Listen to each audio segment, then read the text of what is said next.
ఉన్నారు? నేను మీ Srinivas. Welcome back మీతో నా ప్రపంచం. చూసారు కదా ఎక్కడున్నాము? రిషికొండ బీచ్లో ఉన్నాము.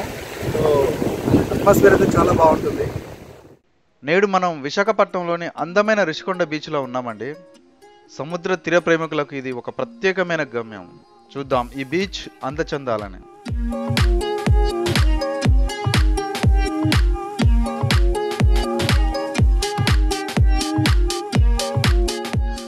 వైజాగ్లో ఉన్న బీచ్లన్నింటిలో ఇది ఒక ప్రత్యేకతమైనదండి.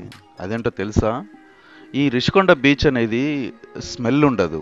అంటే చేపలు చనిపోయినప్పుడు నీసు వాసన వస్తూ ఉంటుంది కదా, అలా రాదన్నమాట ఈ బీచ్లో.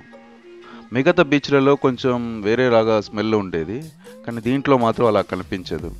రెండవది ఏంటంటే ఇసుక తీరాలనేది, అంటే అలలు వస్తున్నప్పుడు ఇసుక రాదు. సో అందుకనే ఈ బీచ్కి ఇంత ప్రత్యేకత. ఎక్కువ పబ్లిక్ ఈ బీచ్లో ఉంటారు. సో ఎంజాయ్ చేయడానికి ఇది అనుకూలమైన బీచ్, అందుకే దీనికి ఇంత ప్రత్యేకత.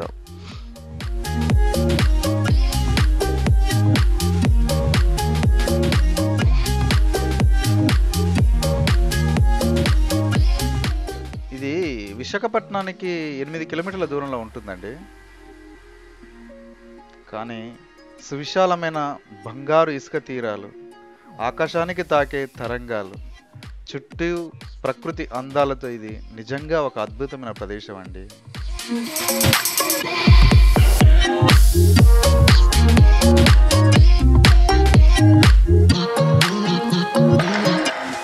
ఇక్కడ మీరు ఎంజాయ్ చేయడానికి చాలా విభిన్నమైన యాక్టివిటీస్ ఉంటాయండి.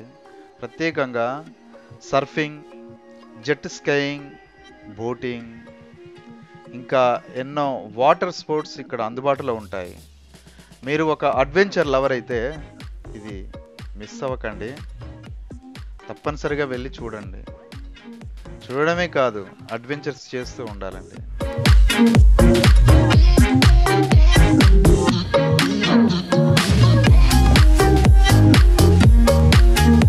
ఇక్కడ రేట్స్ చూసినట్లయితే స్పీడ్ బోట్ ఏమో 250 రూపాయలు ఉందండి, 250 రూపీస్. జెట్ స్కై అయితే 400 పర్ హెడ్ ఉంది. సో కాస్ట్ మాత్రం చాలా హెవీగా ఉన్నాయి, మరీ టూ మచ్. ఇది తగ్గిస్తే బాగుండేది, బట్ ఎక్కువసేపు కూడా స్పెండ్ చేయరు. జస్ట్ 1 రౌండ్ వేసేసి తీసుకొస్తూ ఉంటారు.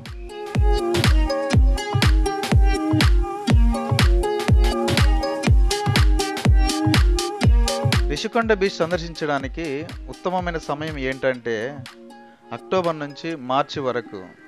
ఈ కాలంలో వాతావరణం ఎంతో ఆనందంగా ఉంటుంది. సాయంత్రం సూర్య అస్తమయం చూస్తూ చల్లటి గాలిని ఆస్వాదించడం ఒక అద్భుతమైన అనుభూతి అండి. దానిని మాత్రం మిస్ అవ్వద్దు మీరు.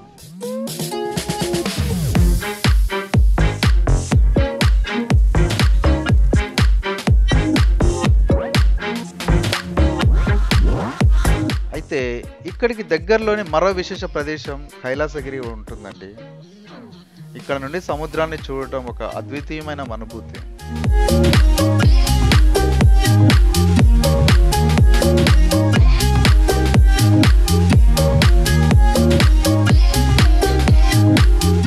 ఇంత అందమైన రిషికొండ బీచ్ని మీరు సందర్శించారా? మీ అనుభవాలను కామెంట్స్ రూపంలో షేర్ చేయండి. మా వీడియో మీకు నచ్చితే లైక్, షేర్, సబ్స్క్రైబ్ చేయడం మాత్రం మర్చిపోవద్దు. మరో అందమైన వీడియోలో మళ్ళీ కలుద్దాం. Bye, see you.